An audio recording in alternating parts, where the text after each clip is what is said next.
매듭을 풀어라. 매듭을 풀어라. 매듭을 풀어라. 여러분들, 이 현대 우리가 살아가는 사회를 어떻게 보시고 또 진단하십니까? 여러 가지 많은 소식들이 있죠. 국내에도 그렇고 국외에도 그렇고, 특별히 박근혜 정부 2년째 되는 시기에 주요 현안이 경제하고 안보더라고요, 보니까. 그래서 북한 체제가 많이 좀 흔들리고 있는 것 같다.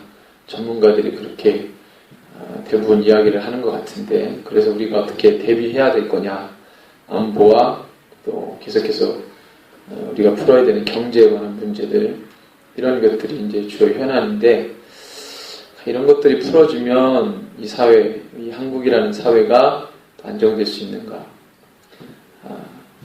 한국뿐만 아니라 전 세계 상황들, 오늘 우리가 살아가는 이 사회, 이 시대에 여러분들 어떻게 우리가 예수 믿는 자들로서 어떻게 바라봐야 되고 진단해야 되는가? 이것들이 바로 우리의 기도 제목이거든요. 우리가 그렇게 그 안에서 우리가 살고 있기 때문에 면밀히 파악하지 않으면 우리가 제대로 기도하기가 어렵습니다. 그래서 이것을 잘 보는 것이 참 중요하겠다 생각을 합니다. 지금 이렇게 보니까 드러나는 문제는 보면 극심한 기존 체제에서 이탈하는 이탈 현상, 기존 체제를 해체시키는 해체 현상이 계속 심화되고 가중되고 있다. 여러 각 분야의 전문가들이 그런 비슷한 이야기들을 하는 것을 봅니다. 기존 체제에서 벗어나려고 하고 이탈하고 해체하려고 하는 현상들이 일어난다. 제가 뉴스를 보다가 아주 황당한 뉴스 하나 봤어요. 우리나라 무궁화 3호 위성을 KT가 수명이 다한 것도 한 40억에다 팔 수 있는데, 수명이 아직도 좀 한 10몇 년 남은 이 무궁화 3호 위성을 5억에 팔았어요. 5억에. 한국계 미국인이 운영하는 벤처 회사에게 5억 얼마에 팔았대요. 근데 이렇게 좀 뒷조사를 해보니까 그 KT에 있었던 일부 몇 명의 직원들이 그 벤처 회사로 이동해 가는 것이 포착이 됐어요. 그리고 그 수명이 한 10여 년 남은 그 무궁화 3호가 매년 벌어들이는 수익이 500억이거든요. 500억. 근데 그걸 5억에 파는 거예요. KT가. 그래서 전문가들도 왜 KT가 그 같은 일을 했는지 전혀 이해를 못하고 있어요. 정부도 너무 황당해가지고 뭐 하는 짓이냐, 쉽게 말하면 다시 사와라, 지금 이러고 있어요. 근데 이미 그 사간 회사에서는 줄 수 없다 이렇게 하고 있고, 매년 500억이니까 10여 년 남았으니까 어마어마한 숫자잖아요. 그 금액 이상 주지 않으면 안 판다 또 이러고 있다는 거예요. 이런 걸 볼 때 아마도 이제 전문가들이 조심스럽게, 픽스된 건 아니지만 뭔가 기수 이게 직원들이 오고 가면서 뭔가 좀 그런 게 있었나 보다, 이런 어떤 이야기를 좀 조심스럽게 하는 걸 이제 봤습니다. 기사로. 그러니까 이제 자기의 이익이라면, 자기의 이익을 위해서라면 공동체가 어려워도 상관이 없는 거예요. 공동체가 어려워도. 요즘에는 애국 이런 것도 필요 없어요. 내가 돈만 벌을 수 있다면, 나에게 그런 이익이 떨어진다면 애국이고 뭐가 없어요. 나라도 팔고 다 그러는 거예요. 그런 시대가 됐다. 그런 하나의 사건만 보더라도 우리의 지금 가치관이 많이 해이해졌다. 기존 체제에서 자기의 이익을 따라 이탈하고 벗어나려고 하는 해체 현상이 아주 심화되고 있다. 그래서 공동체 유익보다는 개인의 유익과 이익이 앞서고 있다. 그렇게 보고 있다는 겁니다. 왜 이렇게 됐냐면 지금 사회는요 굉장히 많은 분야로 세분화되고 분업화가 되어가고 있다는 거예요. 그래서 나노 입자 정말로 현미경으로 엄청나게 들여다봐도 잘 보이지 않는 그런 이 크기 나노 입자까지도 철저하게 나눌 수 있는 과학기술의 시대라서 여러분들 우리의 본성이 지금 막 그런 정서를 따라가고 있는 거예요. 나눠지는 거예요. 계속. 그러니까 공동체의 목소리보다는 개인의 목소리가 큰 시대입니다. 자기 자신의 목소리를 내는 거예요. 그런 사람들이 보니까 집단 이기주의가 아주 팽배해질 수밖에 없다. 집단 이기주의. 그러니까 이건 뭐 옛날 같으면은요 옳고 그름이 그래도 정서적으로 옳고 그름이 이렇게 분명하게 있었어요. 근데 오늘날 보면은요 간에 붙었다, 쓸개 붙었다, 뭐 이런 사람들이 많으니까 오늘의 적이 내일 아군이 될 수 있고 어제의 적이 오늘의 아군이 될 수 있는 시대에 자기의 이익을 따라 여기 붙어 있다가 저기 붙어 있다가 이렇게 하는 이 상황들이 많이 연출된다는 겁니다. 옳고 그름이 혼미한 시대, 적과 아군이 불분명한 시대, 죄와 의가, 빛과 어둠이 혼동되는 이 시대다. 이렇게 볼 수 있다는 겁니다. 모든 가치가 상대화되고 상황화되어 첨예하게 대립하는 시대. 그래서 우리가 뭐 철도에 관련된 사건을 보더라도 그렇잖아요. 그 다음에 정치권에서는 뭐 이석기와 관련된 이석기 의원하고 관련된 이 정치 세력, 이 집단들 국민들이 다 아니라고 그러는데 국민들이 지금 뭐 지지율이 뭐 1%도 안 되잖아요. 통합진보당이. 그런데 국민들이 어떻게 생각할까를 대변하는 정치 집단이 아니고 쥐들끼리 똘똘 뭉쳐가지고 그러고 있어요. 얼마나 웃깁니까? 정치인들이 뭐 하는 거예요? 국민들의 이 상황을 대변해서 그것을 말하고 하는 사람들 아닙니까? 국민들의 말에는 귀를 닫아놓고 자기네들끼리 뭔가 얘기하고 있어요. 말도 안 되는 거죠. 그런, 뭐 다 정치인들이 다 그런데, 다 그래요, 다.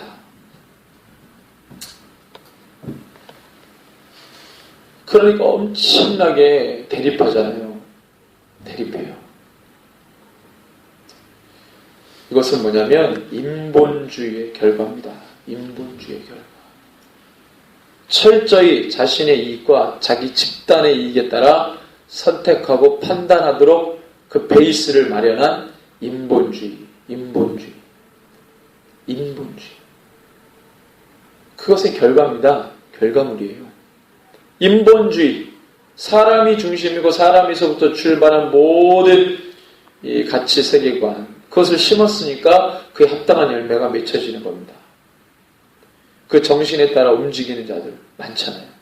그것에 학습되고 그것에 양육받고 제자화된 사람들이 움직이고 있단 말이에요. 각계각층에서 각 분야에서 막 그들이 움직인단 말이에요. 그러니까 나오는 열매라고는 다 그런 것밖에 없죠. 과학성장의 열매.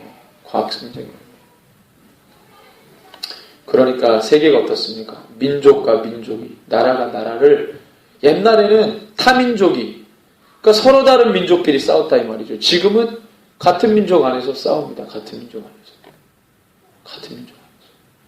죽이고, 찌르고, 아주 흉흉한 시대를 살아가잖아요. 이런 것들이 이 사회, 우리가 살아가는 이 시대의 사회입니다. 사람들이 이렇게 보면은요, 얼마나 이렇게 오늘 이 고린도전서 서두 부분의 핵심이 뭐냐면 여러 가지 말들로 분파를 형성한 교회의 문제를 지적하고 있습니다. 바울은 그 이유를 뭐라고 보냐면요, 영적 교만이라고 보았습니다. 영적 교만. 자, 보십시오. 고린도전서 1장의 내용은 무슨 율법을 소개하려고 하는 게 아니고요. 헬라인이 이런 사람이다, 유대인이 이런 사람이다라는 걸 설명하려고 하는 게 아닙니다. 고린도전서 1장의 내용은 고린도 교회 안에 형성된 분파, 이것이 왜 이렇게 됐는지에 대해서 설명하려고 하는 바울의 언어입니다. 바울의 표현이에요. 그래서 그것을 여러분들이 잘 보셔야 합니다. 자, 여러 가지의 말들로 여러 가지의 자기 이야기들로 분파가 형성됐어요. 이게 대단히 큰 고린도 교회의 문제였습니다. 바울이 그 이유를 영적 교만이라고 봤습니다. 영적 교만. 그런데 교회 안에 분파가 형성되었다는 것은요, 자기 목소리를 더 앞세웠다, 이렇게 말할 수 있습니다. 자기 목소리를 앞세운다. 그것만이 옳다고 하는 영적 교만에서 볼 수 있다는 겁니다.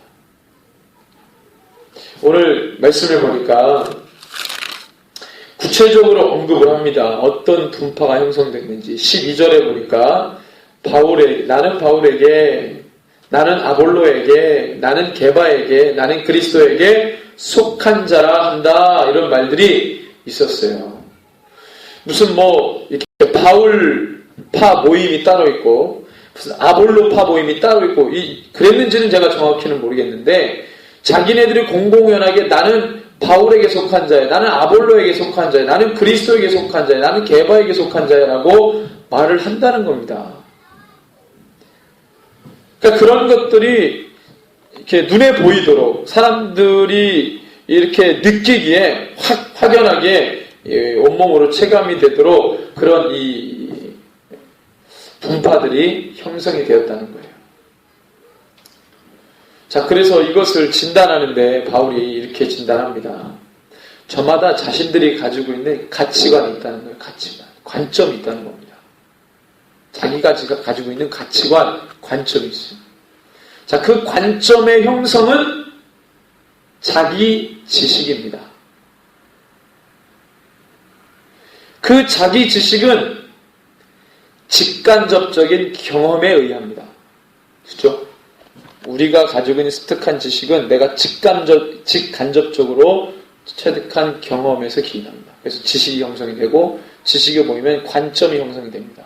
그리고 관점이 형성되면 그걸 가지고 사물을 보고, 상황을 보고, 사건을 보고 진단하는 거예요. 자, 그러면 그 경험은 자기 중심적인 성향의 경험일 가능성이 큽니다. 그러니까 자기가 이렇게 경험했어요. 자기 식대로, 자기 편한 대로 해석하는 거예요. 그러니까 그 경험조차도 자기 중심적인 입장으로 해석하는 경험. 그러니까 모든 게, 경험도 그렇고, 그게 형성된 지식도 그렇고, 그렇게 형성된 관점도 그렇고, 그러면 또 굴레가 돌아가죠. 어떻게? 자기 관점에 근거한 경험, 그것을 자기 해석으로 풀이하고, 그 풀이를 바탕으로 한 자기 지식, 그 지식을 바탕으로 한 자기 가치관, 자기 세계관, 그렇게 강하게 형성되면 자기 관점이 되고, 또 그 관점으로 경험을 해서 해석하고, 또 그 지식이 쌓이고, 계속 그렇게 그 패턴으로 가는 거예요. 반복되는 거예요. 그러니까 그 자기 자신이 얼마나 이기적인 기질로 단단해지겠습니까? 자기 생각에 수십 년 동안 그렇게 살면 그 자기 생각에 자기 기질로 단단해지는 거예요. 그러니까 나중에 이 사람이 보면 말을 하는 거 보면은요, 굉장히 큰 문제와 오류를 갖고 있는데 그걸 자기가 인식을 못해요. 정신과 쪽에서 어떻게 진단하는지 모르겠는데 굉장히 큰 오류를 범하죠. 이런 사람이 목회자라고 생각해봐. 진짜 핵폭탄이야, 핵폭탄. 저도 목사 안수를 받고 목사가 됐지만 면접 볼 때 뭐 그렇게 깊이 안 봐요. 목사 고시만 합격이 되면 목사 될 때, 목사 후보생들 면접할 때 그런 걸 다 안 걸러냅니다.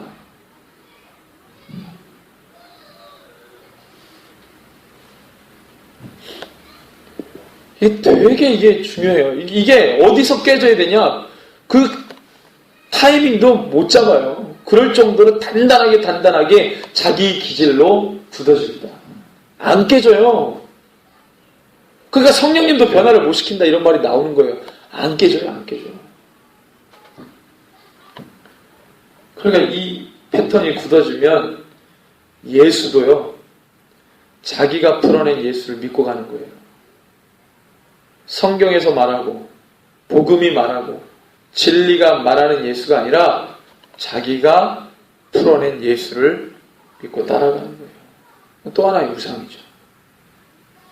그러니까 같은 예수를 믿으면서도 네 개의 분파가 생기잖아요. 같은 예수를 믿어도 저마다 말하는 게 다르잖아요. 자유주의 신학 대표적으로. 아니 같은 예수, 성경 안에 같은 예수를 믿는데 어떤 사람은 예수가 루저라고 얘기하는 신학자들도 있어요.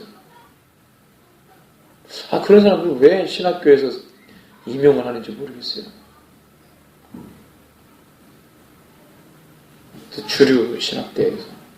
그런 사람은 잘라야 되는데 세례도 주면 안 되는데 그런 사람들은. 또 목사야 또 그런 사람들. 그러니까 아무것도 모르는 햇병아리 같은 신학생들이 그런 사람 밑에서 배우면 뭘 배우겠습니까? 예수는 그저 사람이고 예수는 그저 위대한 성자 정도. 간디하고 비등비등한 마더 테레사 수녀하고 비등비등한 마틴 루터 킹 목사하고 비등비등한 그 정도의 위인이 아니겠는가? 그렇게 말하잖아요. 실제적으로 자유주의 신학에서는 예수를 인간으로 봅니다. 그냥 인간. 그러니까 초대 교부들 아리우스주의가 부활하잖아요. 아리우스 제가 한번 말씀드렸죠. 아리우스와 아타나시우스. 아리우스 장로 그때 아주 유명한 주류 신학자였는데 아리우스 장로가 뭐라고 했습니까? 예수는 위대한 피조물이라고 했잖아요. 위대한 피조물. 하나님이 지으신 피조물 중에 가장 위대하고 가장 존엄한 피조물. 그게 아리우스주의거든요. 그게 어느 정도 주류 신학으로. 그런데 아타나시우스라고 하는 젊은 신학자가 아니죠. 삼위일체. 우리는 삼위일체를 믿죠? 삼위 하나님을 믿죠? 예수님은 피조물이 아닙니다. 그 젊은 신학자가요, 그 정통한 아리우스, 괴팍하고 간사한 그 장로를요, 나중에 이기잖아요. 그 사람 때문에 얼마나 고난당했는지 몰라요, 아타나시우스가. 그 아리우스주의가 지금 막 부활하는 거예요. 아리우스주의가. 영지주의에서 발언한 그 아리우스주의. 그런 것들이 계속 예수에 대해서 다르게 말하는 거예요. 같은 성경을, 그러니까 이제는 어떻게 해요? 성경에 한번 기록된 거는 빼도 박도 못한다고 그랬죠? 그러니까 이제 성경의 권위를 약화시켜요. 이거 그냥 책이다. 이 책이다. 우리는 어떻습니까? 우리 주보에 보면은 앞에 우리의 교회의 신학 전체성을 기록했죠? 우리는 예수 그리스도를 구원의 유일한 소망이라고 믿으며 삼위일체 하나님을 고백하고 성경을 무오한 하나님의 말씀이라고 믿죠. 여러분들 우리 같은 예장의 통합 측은 이 성경을 하나님의 말씀이라고 보지 않습니다. 성경은 그냥 책이고 이 여기 있는 기록된 말씀이 내 안에 들어와서 성령님이 깨달아 주셔야지만 말씀이 된다. 그렇게 믿어요. 그게 바르트주의입니다. 신정통 바르트주의. 그게 다르죠? 교인들은 몰라요. 교인들은 그 신학 배운 목사도 몰라. 돈 다 같이 반납해야 돼요. 자기가 뭔 신학을 배웠는지도 몰라. 그 교단 안에서. 그 교단 안에서. 저도 그 교단에서 목사를 받았지만 주님이 빼내셨잖아요. 여러 가지 상황으로 빼내셔. 저도 그 안에 있었으면 정신없이 그 안에서 살았을 텐데 주님이 빼내셨잖아요. 제가 알기도 전에 빼내셔서 알게 하시고. 그죠? 얼마나 감사한지 몰라요. 다시 돌아갈 일이 없습니다. 우리.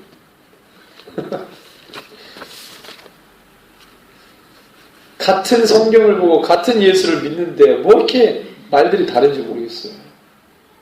우리는 성경이 기록한 그 예수님을 믿는 겁니다.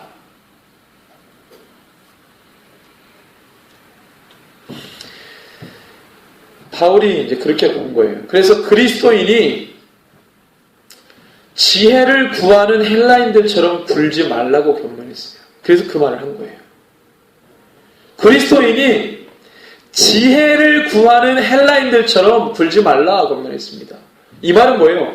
그 당시에 헬라인들은요, 대화하는 걸 좋아했고 토론하는 걸 좋아했어요. 자기가 가지고 있는 지식과 지혜를 나누고 논쟁하고 토론하는 토론 문화가 있었어요. 그리스 헬라 사람들. 민주주의 정치의 시작 아닙니까? 그죠? 그리스. 그들은 자기의 지식과 지혜를 자랑하고 표현하고 이렇게 말하는 걸 좋아했어요. 나누는 걸 좋아했어요. 그러니까 어떤 주제가 있으면요, 밤새도록 그거 가지고 나누는 거예요. 그거 가지고 논쟁하고 싸웁니다. 그걸 너무 좋아했어요. 자랑하는 거예요. 뭘 자랑합니까? 자기 지식과 지혜를 자랑하는 거예요. 그것이 어떤 이 신에 관계된 일에 있어서도 마찬가지입니다. 그러니까 헬라인들처럼, 지혜를 구하는 헬라인들처럼 그렇게 하지 마라. 그건 그리스도인이 아니다 그랬어요. 또는 표적을 구하는 유대인들처럼 어리석게 행동하지 말라. 그렇게 말하는 겁니다. 헬라인이 지혜를 구하고 유대인이 표적을 구한다, 이걸 가르쳐 주려고 말하는 게 아니에요. 우리는 예수를 세상의 지혜와 지식으로도 표적으로도 해석하지 않습니다.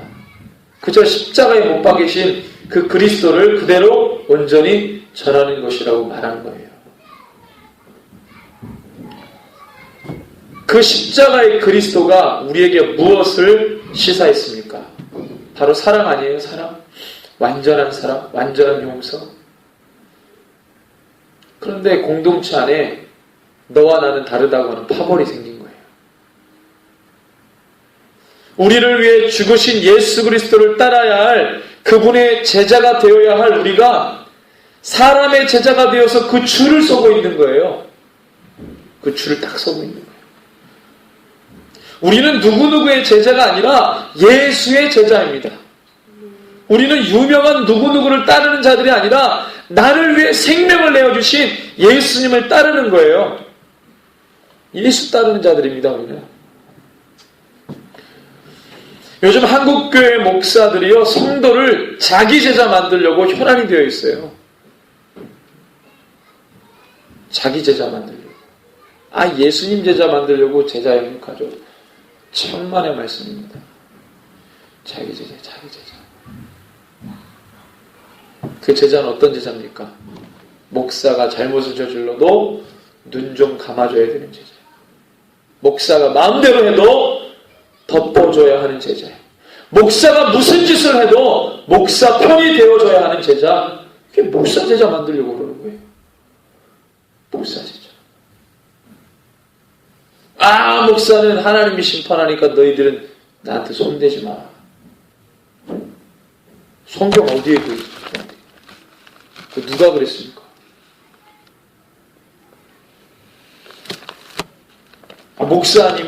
목사는 하나님이 손보신다고, 목사는 하나님이 손보시니까 너희들이 안 그래도 된다고. 어디 성경에 어디 나와 있어요?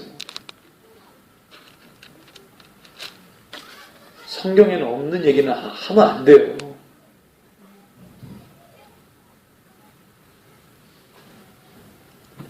교회 안에 문제가 생길 때 세상 법정으로 가져가지 말라고 했습니다. 왜 그런 줄 아세요? 믿지 않는 자들에게 덕이 안 되니까. 그래서 그런 거지.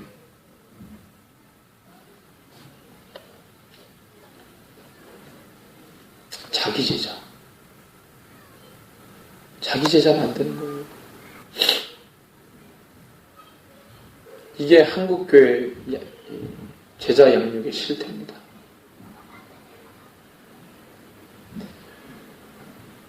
우리 목사님 너무 위대하시고 위대하시며 굉장하시며 굉장하시고, 무슨 북한에서 김정일 부자 찬양하는 것도 아니고, 영동국동방송 오는 목사님 설교 들으니까 무슨 공산당 구호처럼 성도들 교육시키는데, 정말 설교인지 뭔지.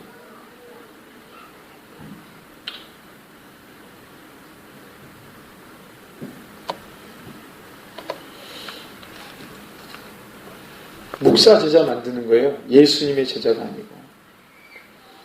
나를 위해서 예수가 죽으셨지 김집사, 최건사, 박장로, 이 목사가 죽은 게 아니에요. 그들은 절대 죽지 않습니다. 죽으려 하지도 않고 희생하지도 않아요.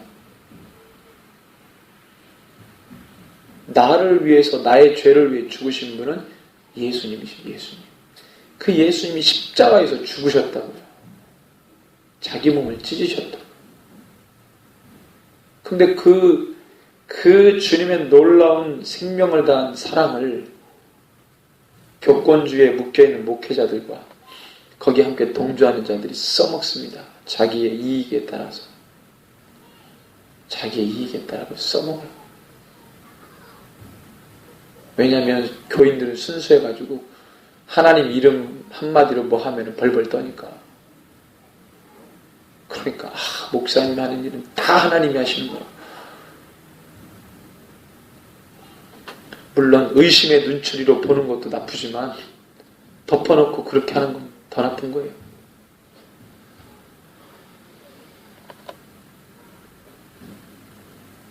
우리의 기대와 소망은 오직 주님이십니다. 저와 여러분들은 하나님의 양이고 예수의 제자입니다. 그분이 우리의 머리가 되셔야 돼요. 여러분들 그래서 이 고린도 교회 공동체 안에 꼬인 관계가 막 꼬였잖아요. 줄서기 하다가 서로가 서로를 찌르고 우리가 너희들보다 낫다 뭐 이러고 우리의 선생님이 말씀하신 게 너희 지도자보다 낫고 누구보다 낫고 우리가 훨씬 그러니까 그런 꼬인 매듭을 어떻게 풀어야 한다고 말합니까? 오직 예수를 우리 공동체의 머리가 되도록 내어드리자. 우리는 어떻습니까? 우리는 서로 돌아보아 사랑으로 서로를 격려하면 되는 거고 우리는 주님의 손과 발이 되어서 사명 감당하면 그뿐이고 우리의 머리는 예수님이 되도록 내어드리자. 우리의 머리가 주님이 되신다면 10절이 되는 거예요. 모두가 같은 말을 하고 너희 가운데 분쟁이 없이 같은 마음과 같은 뜻으로 온전히 합해질 수가 있는 겁니다. 명령은 어디서 옵니까? 손이 명령합니까? 발이 명령합니까? 머리가 명령하잖아요. 머리가 명령하잖아요. 머리가 명령해서 먼저 손이, 그 다음에 발이, 손과 발이 같이 나가면 얼마나 볼상사나워요. 이거 순서가 다 있는데 움직이는 것도. 뭔가를 취하기 위해서는, 이루기 위해서는 다 순서가 있는데 주님이 정해주시잖아요. 그러니까 우리의 머리가 주님이 되셔야지 이것들이 하나로 한 몸이 되어서 죄 사명을 감당할 수 있는 거죠. 순기능의 교회가 되는 거지. 목사가 교회의 머리가 아닙니다. 교회의 머리가 목사가 아니에요. 저는 꼭 이 얘기를 하고 싶어요. 그렇죠. 대놓고 이렇게 말하는 목사님은 없죠. 은연중에 말하죠. 그리고 자기가 교회 머리가 안 되면 은근히 기분 나쁘고.